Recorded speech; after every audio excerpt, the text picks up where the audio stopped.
Bismillahirrahmanirrahim. Assalamualaikum warahmatullahi wabarakatuh. Saya Dr. Farhan, Islamic Financial Planner. Video ringkas ni saya nak cerita tentang pengurusan harta. So bila sebut pengurusan harta ni, kita buat pengurusan harta tak bermaksud kita ni nak mati esok atau lusa kan. Ajal maut kita tak tahu bila. So pengurusan harta tu perlu disegerakan dan perlu dibuat.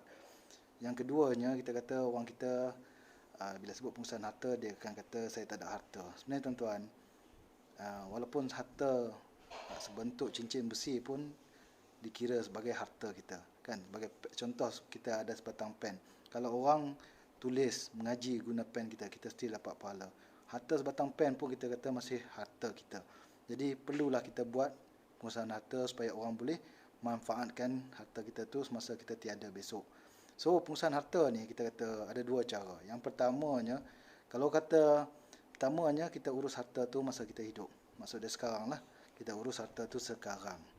Yang keduanya, semasa waris uruskan selepas kita tiada. Agak-agak tuan-tuan dan perempuan, yang mana lebih senang?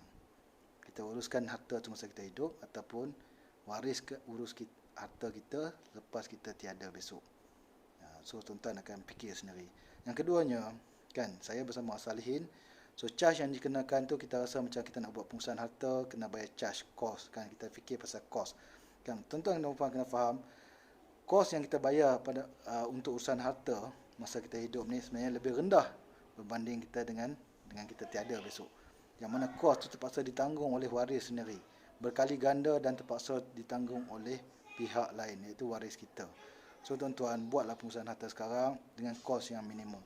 Yang ketiganya, tujuan kita uruskan harta sekarang adalah kerana setiap daripada kita ni ada hutang. Bila kita meninggal dunia dengan hutang yang ada, maka roh kita akan tergantung. So tak sampai ke langit.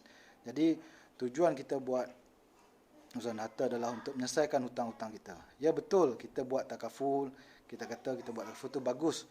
Sebagai contoh, konsep hibah tu adalah bagus. Tapi konsep hibah untuk bayar hutang tu adalah salah. Hibah tu bagus, betul, tapi konsep hibah untuk bayar hutang tu adalah salah. Hibah ni maksud dia hadiah. Tu terpulang kepada penerima hadiah tu, dia nak buat apa pun. Bukan kita kata isteri kita tinggalkan hibah untuk dia untuk selesaikan hutang kita. Tu salah, tuan-tuan dan puan. Yang seterusnya, yang keempat, kita kata tujuan kita pengurusan hutang adalah kita untuk kita bersedekah ataupun berwakaf dengan harta yang kita ada. So inilah kita kata pahala kita yang berterusan bila kita tiada besok. Jadi kalau kita tinggalkan duit pada orang, kita berniat hanya cakap mulut untuk orang hibah pada kita, mana lebih, ataupun berwakaf untuk kita, mana lebih baik? Kita buat sekarang ataupun kita tunggu sampai kita mati? So buat sekarang tuan-tuan, supaya pengurusan harta kita boleh dimanfaatkan ataupun diwakafkan kepada orang yang tertentu untuk pahala kita di kemudian hari kan. Belum tentu kita tinggalkan harta kita ni orang akan buat wakaf untuk kita. Betul. Okey, seterusnya pengurusan pusaka ni atau pengurusan harta ni penting untuk orang yang punya anak-anak yang bawah 18 tahun. Kan? Kita tahu dia orang adalah waris kita. Tapi tuan-tuan, berdasarkan enakmen undang-undang, kalau kita tinggalkan harta untuk waris kita, terutama anak kita yang berumur bawah 18 tahun, dia orang tidak layak untuk pegang harta tu.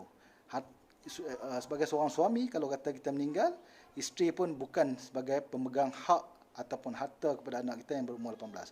Siapa yang pegang? Amanah raya. Jadi bila kita buat pengurusan harta, kita dah boleh lantik isteri kita sebagai pemegang harta atau hak anak-anak kita di bawah 18 tahun. So itu pentingnya kita buat pengurusan harta. Yang pertama daripada segi pengurusan. Yang pengurusan harta ni lebih mudah kita buat waktu kita masih hidup. Yang keduanya daripada segi kos, lebih murah kita buat sekarang. Yang ketiganya daripada segi hutang, penyelesaian hutang kita. Yang keempatnya, kat mana kita nak berwakaf untuk pahala kita di kemudian hari, senang kita buat pada waktu sekarang. Yang kelimanya, untuk anak-anak kita di bawah 18 tahun. So siapa yang rasa pengurusan harta penting, so buatlah sekarang, jangan kita bertangguh. Wallahu alam. Assalamualaikum.